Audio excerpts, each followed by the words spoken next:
Welcome to the Daily Commercial Forum. I am your host, Sandy Moore. We have many civic organizations in our local area that benefit our community. Members of these organizations get together to achieve common goals and to sponsor community events. Our guests today are President Jim Semesco with Leesburg Sunset Rotary, President-elect Santa Henderson with Leesburg Sunrise Rotary, Lieutenant Governor Richard Chapman with Kiwanis, and President-elect Trish Melcody with Leesburg Civitan.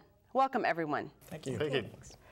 Well, I want to start because I'm sure that there are people that are watching this that really are not very familiar with the organizations that we have present here today with these civic organizations. So I just want to start by if you could each give me kind of a brief summary of what it is that Rotary is about, and Kiwanis and Civitan. Jim, would you start? Sure.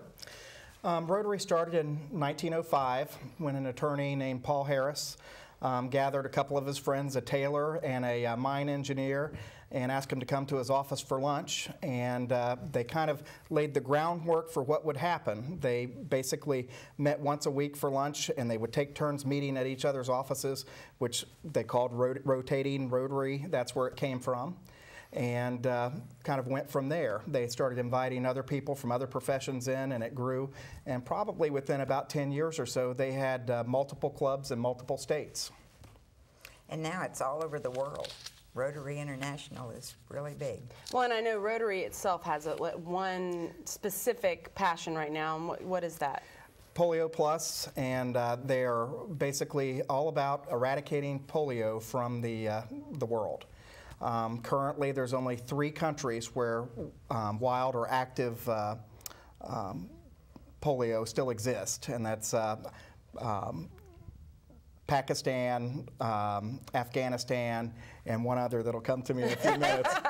But they've actually eradicated polio in the last few years from India, and with our partners around the world and that kind of thing. And is this like providing vaccines? Is that providing vaccines Yes. and inoculations to children?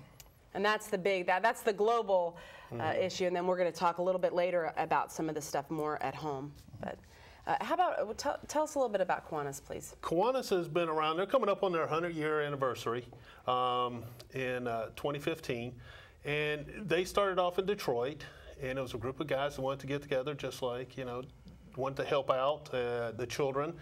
And they've been around doing that, and now they are a worldwide organization. We are actually the largest worldwide organization that does help out the children throughout the world. We're a group of volunteers dedicated to changing the world, one child, one community at a time. And basically that's our philosophy, is we're there to help out all the children. Kiwanis is about family and about fun. And that's one of the best things that I love about it personally, is that we are a group of people that do get together and do what we can for the children in our community. We do have a world organization thing that we are doing, which is the Eliminate Project. 2 years ago, we ended our iodine deficiency. We help defeat that across the world. And now we're doing what we call Eliminate, and that's basically maternal neonatal tetanus worldwide. There are over 40 countries that have problem with children dying at birth and the mothers dying at birth because of tetanus.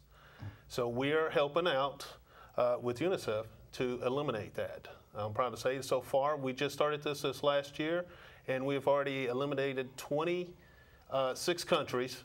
They are tetanus free, so they get all the deals. And so as a worldwide organization, that's one of the things that Kiwanis is doing to help out the children. And it's a great deal. And we have it, local chapters all throughout. Very good. Trish, tell us about Civitan. Well, Civitan is an international organization. It's also worldwide. It's in at least 28 countries and growing rapidly. The basis of our international organization is a international research center, which is in Birmingham, Alabama. And the research that they do there is dedicated towards direct disabilities, developmental disabilities, brain injuries in children, and expanding the research to help those individuals. And it was interesting listening to each person say what the big picture is and how it's like the children and helping things. So Civitan's major support is at the international research level. And it's just like everything else, it's just so important with autism on the rise and so many other disabilities like that, is to be finding the causes so that we can find the cures. And they also do services for families and the individuals that have things like autisms and spinal injuries. Well, and Trish, starting with you, tell us a little bit as to what it was about Civitan that kind of made you want to be a part of that. Well, for my job, I work with people with disabilities. I'm a behavior therapist and a supported living coach. And so my job on a day-to-day basis is to help people with disabilities. I started out by going into individual family homes with small children that have autism and working on a behavior plan and helping the families learn how to deal with the maladaptive behaviors and things like that. And so when I was introduced to Civitan, I thought, wow, that's really pretty good, because it's a total part of my life. And we actually have a member of our club that is a person with disabilities. And he has had the opportunity, which is always the goal, to include people like this into the community and not always group them into maybe other clubs with people with disabilities. So he has an opportunity to be in a club with other adults that are just plain people, just like we look at him. And he did such an outstanding job this year in the club that he was nominated and received the Outstanding New Club Member for the entire state of Florida. And that was pretty cool. But it's the total package. It's the club, it's the job, it's really what makes it a good part of my life. Well, and as you're saying that, I'm thinking about one of the best things I think that happens in our school system is them allowing kids to be integrated, Exactly. that have autism and things like that. I know one of my sons had a couple kids with autism in his class, and it kept it from being this weird kid to being my friend, Right. who just has this thing. Right. And so that's a neat story. Tell us a little bit about what brought you into Kiwanis. Kiwanis is the best way to go into an organization is you're asked at first, and that's what we do, is we ask people. And I've had a good friend of mine, and I checked it out. I enjoy being with children and helping them out. We have what we call our Kiwanis moment. Every Kiwanian has that, where you see how what you do for the children helps out them, and how they just their smiles light up. You know, we have a lot of service leadership programs, which are K programs within our organization, that help out from zero, from birth, all the way through college. And we also help out disabilities, as you were saying. We do have several organizations that help out the disability kids as well. And it's just a joy to see them light up, or to hear them, when they receive a certificate for being a terrific kid, and they're so happy to get that. And then it's funny, whenever you're in the area, I'm out and about a lot, and you run across the parents, and the kids come up to you, "You gave me the certificate," And we have organizations like the Key Clubs. A lot of people are aware of the Key Clubs in high schools. Key Clubs have been around for a long time. Those are a very young group of kids that are very energetic, and they're doing a lot. For instance, like with the Eliminate project that we have, they help out tremendously. The state of Florida, in our Florida district, the Key Clubbers have raised over $120,000 for that project. And that's just amazing. And that's what gets me really excited about being a Kiwanian. Santa, I know you have a story. Well, I had always heard about Rotary. My father was a Rotarian ever since I was born, and then my brother was a Rotarian. But, of course, women could not join a Rotary club then. But, of course, I had the kind of job where you really couldn't get away for lunch anyway. So, so in 1981, though, they started allowing women, but I didn't join until about 5 or 6 years ago.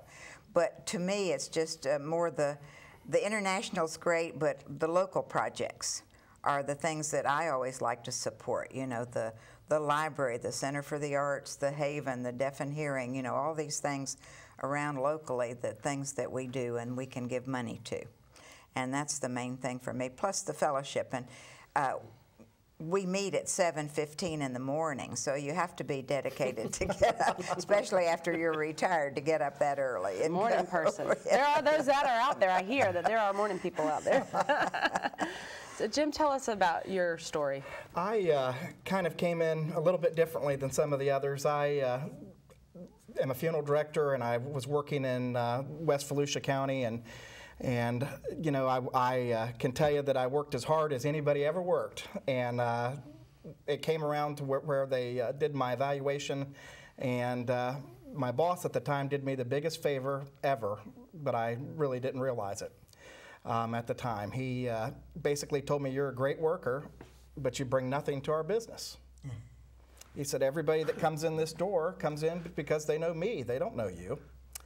And you know, that stung a little bit, as hard as I was working. So I sat back and thought about it, and I had an uncle that years before I had heard him say that some of the best friends he ever made were in Rotary. So I sought out a Rotary club and joined it, and one thing led to another, and I went through some of the leadership and served 2 terms as secretary and that kind of thing. And I forced myself, I was pretty shy, and I forced myself to sit next to someone new every week, and you know, made fantastic friends.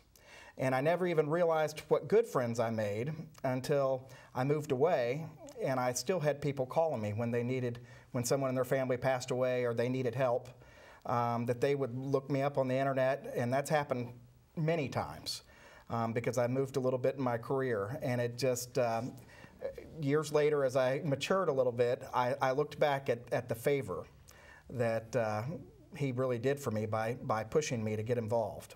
And it changed my life professionally and personally.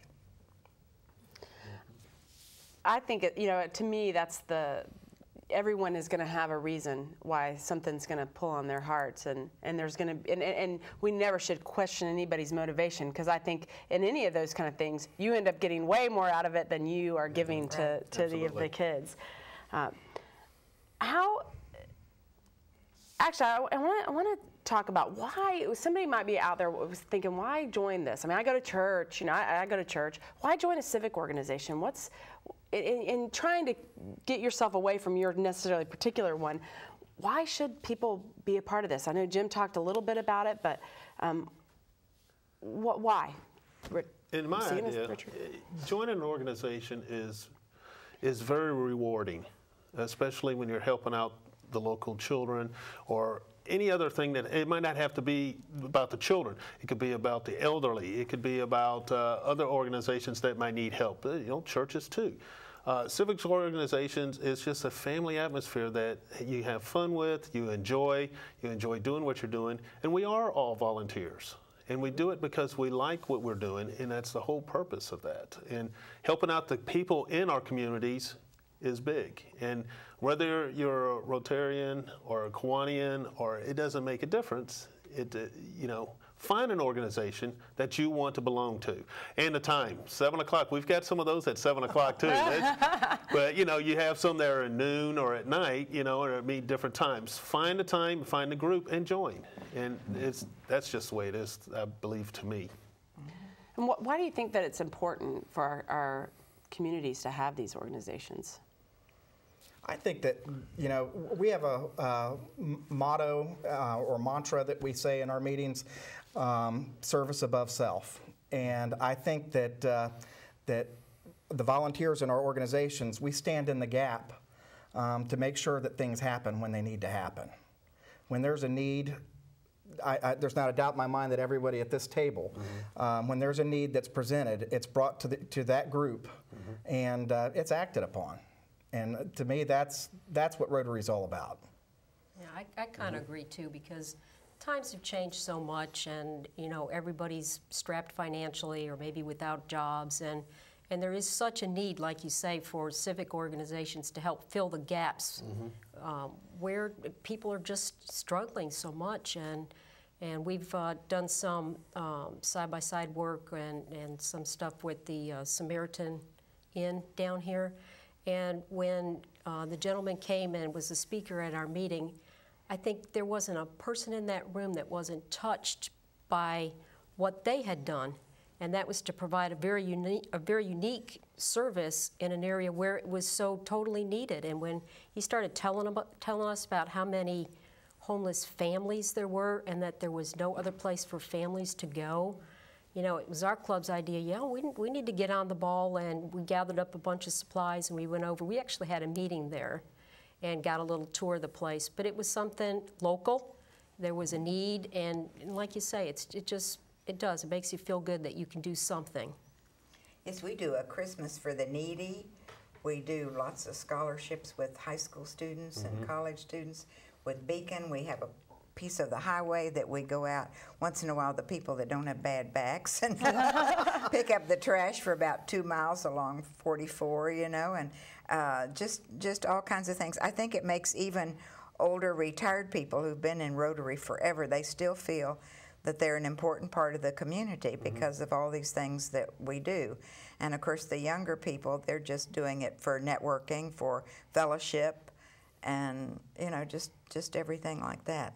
Everybody finds their niche, whether it's like you say, and you help out stuff. It's like our group, we've done, you know, food drives where we fed 300 families for Thanksgiving that wouldn't have anything, and that was done by one of our builders club. They only have 17 kids, and they raised that much food to give. It was overwhelming. The church that we gave it to was just flabbergasted about the amount. So it's all about helping out others. We recently had a district cruise, which we paid for. Jim was along on that one too. But one of the things we did was take backpacks to a mission down there and give all the children backpacks. We said later, if we'd known about it ahead of time, we probably could have filled them up. But we're still working with that organization to provide more good things for them. Well, and you know, something occurred to me as you were talking, Santa, about the different organizations locally that you're helping. Our, like, you know, city and government some of those organizations used to give a lot of funds and or help to those organizations, like the Haven and the Center for the Arts and things like that. And now, with the way the budget is, you know, all of that's been cut back, and there's still the need. It doesn't change the need for all of those things, but it's because of these organizations that we can still fund a lot of the projects that those great organizations help too. Exactly. Very good. Share with us a little bit about maybe some things that are unique to your club, maybe something that's coming up specifically. I know you mentioned feeding the needy. I know you talked about it at Thanksgiving. But tell us a little bit about maybe something that's coming up or something very unique to your club, or you can maybe share a couple of the different clubs in this area when you get to that. Jim, talk a little bit about Sunset Rotary. The most exciting thing we have going on in the next few weeks is that this year we're going to provide Christmas for 37 families. We have one of our members' wives is a retired guidance counselor, and she reached out to other guidance counselors in the area and found needy families, identified them. She actually shops year-round for toys and bargains and things like that, and she has one room of her house that's completely devoted to presents. We also, as part of supporting those families, we provide probably 2 weeks worth of food. Everything from Cheerios to a Christmas ham. And I have been so touched when we've done this in the past, and we kind of all split up and take them out to the homes and see the kids as we're carrying in all the presents and that kind of thing. And I was, you know, fortunate enough that I was able to bring my children so that they could see what Christmas is really all about. It's about, you know, giving and that spirit of giving. And I think that's one of the most fantastic things that this club does. Especially to people who maybe aren't expecting it. Exactly. And wouldn't be able to do it. It's our most important project every year is the way we raise a lot of the money that we then turn around and give back to the community is our blood screening event, which is this year. It's February 16th, and it's right down here at the community building, and people can go and get a blood screening which does all the tests. We have phlebotomists that come in from everywhere, and it's on a Saturday, and then the doctor looks it over, so you can get this service for a very cheap, much cheaper price than you would if you had to go on your own to a lab or something. And we think of it as a community service, but it's also the way we have the money then to turn around and give back to all the things that we do in the community. Very good. We've got multiple clubs in the Lake area. We have over 14 clubs. We have 2 here in Leesburg, one at noon and one at the morning. They meet at 7:30 in the morning at the hospital, and the noon club meets at the community center here. They do a lot of things for Christmas time, during this time, helping out with the parades and, gathering toys for the kids and everything. We do a lot of fundraisers, go figure, with golf tournaments. That's huge. Some of the other places, they actually go a little bit. We have, tomorrow in Claremont, tomorrow night, we're doing free pictures with Santa and Mrs. Claus. Last year, we did over 800 pictures in a 2-hour period. So, Kiwanis is doing it like that for all over the Lake County and everything. We have a lot of fundraisers to be able to give to the scholarships, and we have 2 great clubs right here locally too. Trish. Well, we also, of course, this time of the year, we'll be doing a Christmas project also, and our members specifically support the Sunrise ARC Hestia Group Home, which has 12 individuals with disabilities that live there. And every year, we all get a name of one of the residents, and we get their wish list and purchase the items on their wish list. And we go over for an early Christmas party. And it's potluck, and we carry in a dish, and we sing Christmas carols, and they get to open their presents a little early. And it's just so touching, because a lot of these people, they don't expect a whole lot. And they make these little lists, and some of the things are just so simple, and it just touches you when they open the package and get what they wrote that they really wanted. And then the other project that we'll be having once February the 19th, and then again on April the 16th, we're going to be having a presentation of the International Research Center presented on DVD of all the research and stuff that's going on there. We had it twice last year, and it's open to the public, and people can come in. We have hors d'oeuvres and refreshments, and it's a neat way to see what the big picture about Civitan is and how the research is helping kids and families in their life. And so that's an opportunity if anyone's interested in joining a club or is interested. Civitan, I don't think, is as well known as some of the other clubs. They've been around since 1917, and a lot of times if I'm out with my shirt on, I have a bunch of different shirts that I wear out that say, "What is Civitan?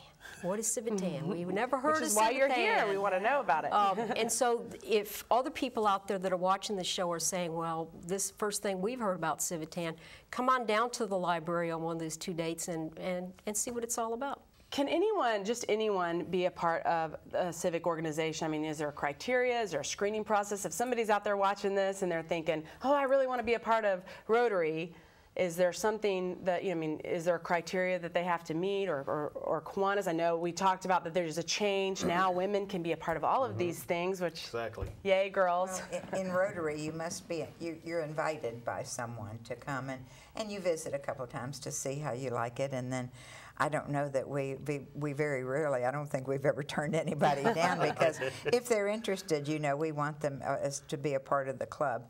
And I'm sure this probably isn't as strict as it was way back, because I know when it first started, they wouldn't take more than one doctor or more than one lawyer. You had to be all different occupations, but now that doesn't make any difference. And we do about the same thing. We ask, that's how you get your membership to grow. We ask people to invite them to come. Check out, have breakfast or lunch, and come for a few times, because it is volunteer work, and you've got to be able to dedicate yourself to what we do for the children. And so, other than that, we're not strict, and having women in our clubs is one of the best things that's ever happened. Good answer. It really is. Trish, is it? Civitan's the same way too. Same way. Usually the prospective members are invited. And then if they're interested, then the person that invites them usually sponsors them in as a member. But there's not a lot of criteria for it. Is there a place, a website that someone can go to find information? Yes, Trish, our website is Leesburg, Civitan, all one word, .yolasite.com. Or if you can't remember that, go to Civitan International and just type in Search. Leesburg, Yeah. and it'll come right up. And we meet at the International House of Pancakes the first and the third Tuesdays of the month. We come at 6 o'clock to eat, and then our meeting starts at 6:30, and we're usually done within 1 hour. Very good. Richard. We have, our website covers Lake and Sumter County because that's what Division 9 covers. And it is www.floridadivision9.org. And if you go there, we have every club listed.